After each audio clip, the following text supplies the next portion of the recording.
Being versus doing. So the other day, a buddy of mine, Sam, he sent me a voice message. We're kind of in that state of voice message. I'm too old to be typing on my phone and text messaging, so it's much easier to do an audio message. But he sent me an audio message the other day, and he shared with me, he's like, you are such a caring, compassionate, intentional man. And I really appreciate you sharing that with me and checking in on me. I feel very cared for. I feel very thought of and loved by you. And that hit me really, really deep, because often what I tend to find as men, we tend to get more affirmations and praise for what we do versus who we are. And in that moment, I was noticed for who I am, my values as a person, versus that I crushed it at work or got that next promotion or got that A. It was about who I embodied at a soul level. And I want you to think, when you have received praise, when you have received affirmation, what has it been primarily for? Has it been what you do, or has it been for who you are? I want to welcome you to this week's episode of the Men's Collective Podcast. I'm your host. My name is Travis Goodman, and we are going to unpack a bit about kind of the culture we live in, typically as men, and how we primarily have been praised around our performance, what we do, what we achieve, and how our identity can get wrapped up in that, and how that's kind of a bit of a pitfall, along with more of the antidote. And that is about understanding about who we are, who we embody, what our values are, how we show up in this world. And so I shared that story early on, and this is something that I've begun to do more frequently with my close friends, with my partner, my wife, with my kids, and getting in the habit of noticing who we are, articulating that, not just for what we do, but what we embody. And to put this in some perspective, as you're thinking about this, again, think of the last time you were praised. Think about the last time someone affirmed you. What has it been for?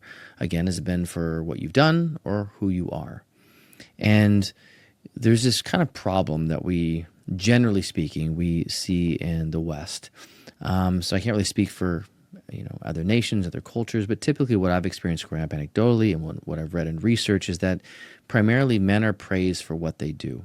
And there's this research article back done in 2024 by Therese Norden, and there's a quote that traditional masculinity norms that emphasizes independence, emotional stoicism, and pain endurance can increase vulnerability to loneliness and insufficient social connections.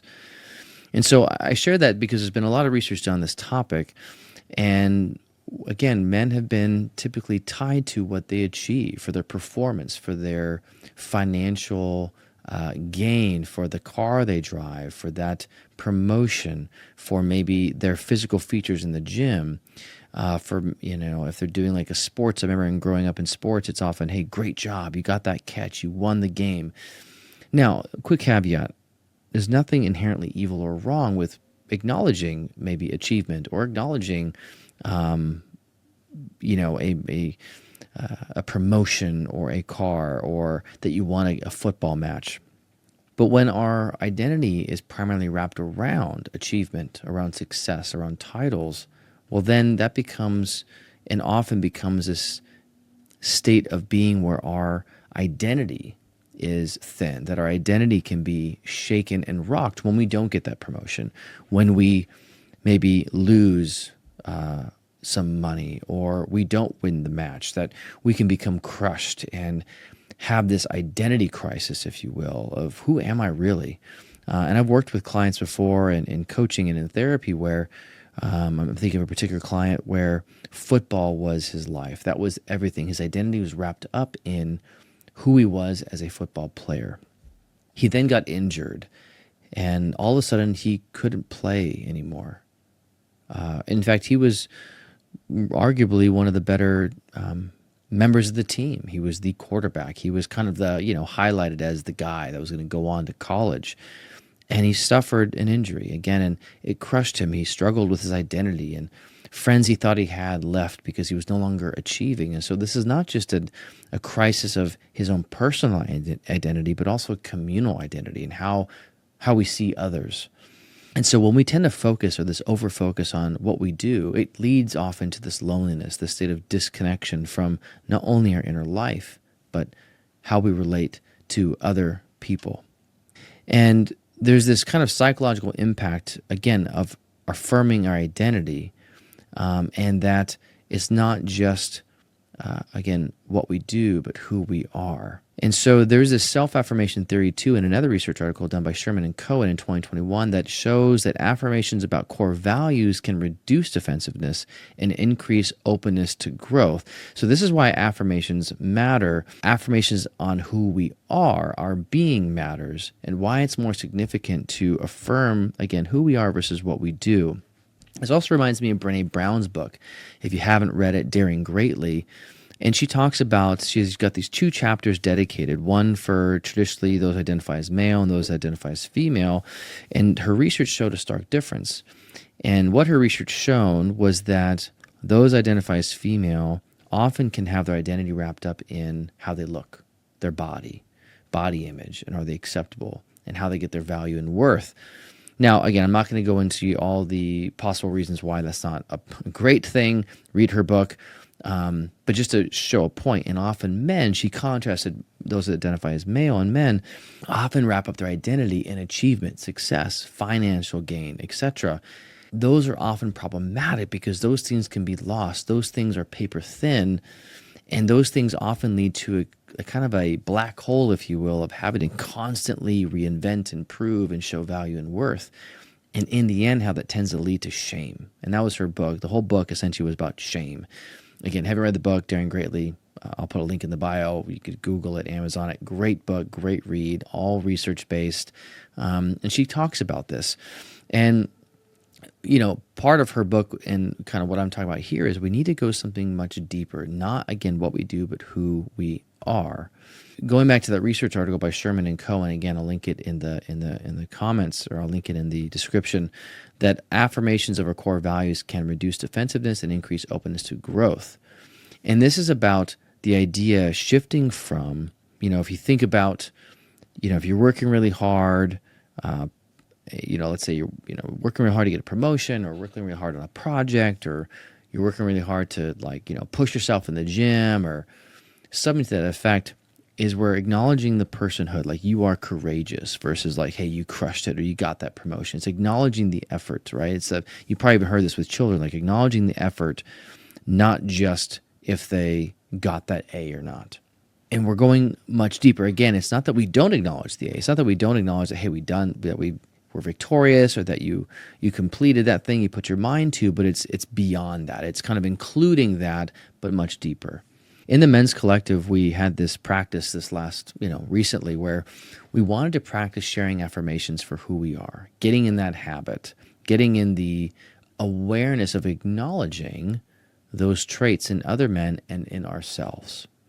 And for a lot of us, it proves to be difficult at first. Sometimes it can feel awkward. It might even feel like, I don't know what to do here.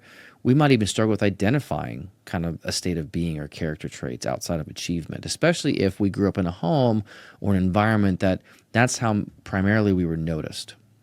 And so in the collective itself, in our group coaching, we work on expanding that, going much deeper, kind of expanding the connection to who we embody. Again, not just what we do. So my invitation to you today, this week, is to write down 3 affirmations that you might wish or want that someone would say about your character. I also would encourage you to write down 3 affirmations of people in your life, of who they are, and share that with them. Share this affirmation with your partner, your kids, your friend, a family member, and just begin to notice how they glow. So instead of saying, hey, great job on getting that A, with your kids, say, you know what, I noticed how dedicated you were the other day, Timmy. I noticed you worked so hard and put time and effort, and that I saw you get frustrated, and then you kept putting in the effort and time. I saw that in you, that you're so determined, and it paid off.